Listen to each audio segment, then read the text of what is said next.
evening and welcome to Unicorn News. My name is Robert and I'm here with my co-host Iman. Today we have many interesting stories for you. First off, we have news on the ending of the war, followed by news on evidence of witches in Glamis, and lastly, news on the annual archery competition in Scotland. To start off, we'll be going live with our field reporter Jonathan, who will give us his news report on the ending of the war. Hello, Jonathan. Thank you, Iman. There is now a reason for the people of Scotland to rejoice, as we have emerged victorious in our conflict with the barbarians. Norway has conceded to us, and the Scottish have won the war.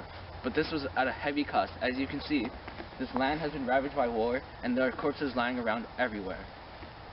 But despite his best efforts, many Scots still perished because of the treacherous Thane of Cawdor, who was spotted in Norwegian ranks.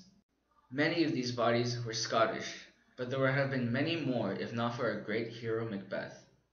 He single-handedly killed hundreds of Norwegians. As a result, King Duncan has ordered for the execution of the Thane of Cawdor, and it is also rumored that Macbeth will take over this role as a promotion for his amazing deeds during battle.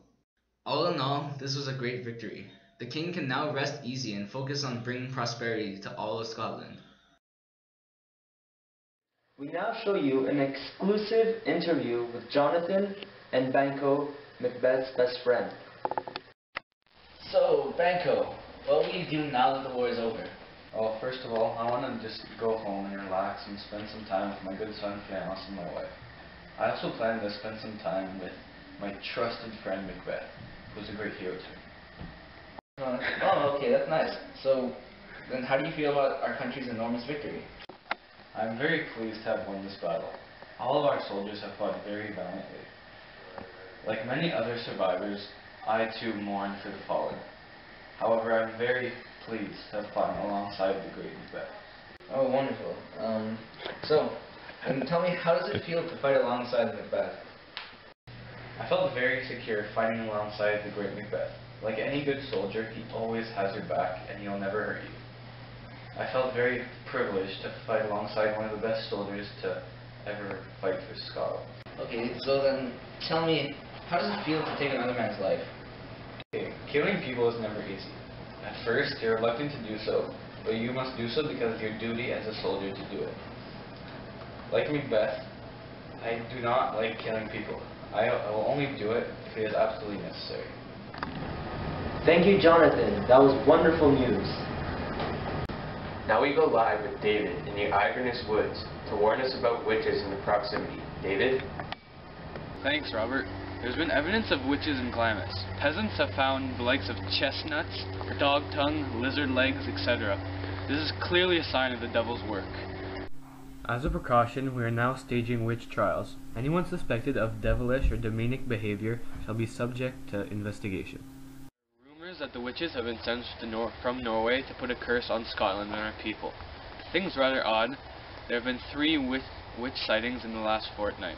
As a precaution, children are warned to stay out of the area where the witches are suspected to be. If anybody has any information about the subject, please contact the nearest priest and/or guards. Back to you, Robert. Thank you, David. That is very scary news indeed. It is imperative that your children stay out of the woods until further notice. Now to Jonathan for the weather forecast. Thank you, Iman. Unfortunately, I have some very bad news for you all, as there's very bad weather coming ahead. Now, if you look at this map of Scotland, you'll see that there's heavy rain coming in from all directions. There's also a very high chance of storms and hurricanes, so I advise you all to stay inside. Please, it's for your own safety. Thank you, Jonathan. As we can see, weather has been acting strange these days. And as Jonathan said, it would be important to stay indoors to be safe. Now we go live to David for a report on the local archery tournament. David? Thanks, Robert. In a local archery tournament, Tom Figs, the reigning champion, defeated Henry Davids in 5 tight sets.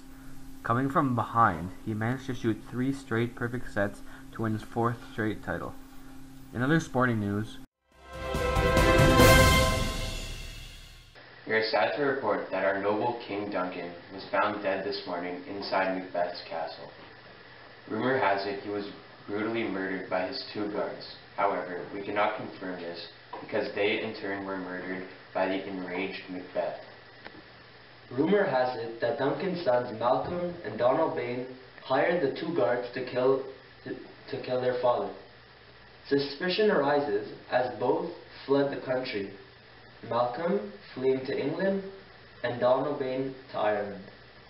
Macbeth, the hero of the battle, is next in line to become king, as both of King Duncan's sons have fled the country. He is already on his way to Scone to be crowned. We will all mourn this unfortunate death, and the ceremony for Duncan's funeral will be held next week.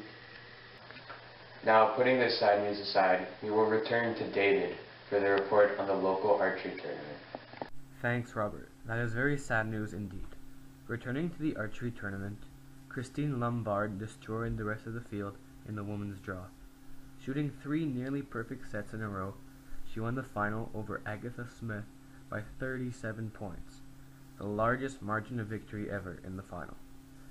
For the juniors, Vincent Roman won the final over his brother George. The match was very tight right until the end, where George misfired, missing the target completely. Overall, it was a very successful day. Many people, including children and the elderly, enjoyed the sporting events, despite the weather fluctuations. Thank you for tuning in to Unicorn News. This has been an eventful and emotional day, but we hope to see you next week. For Unicorn News, I've been Robert. This is E-Man. Goodbye.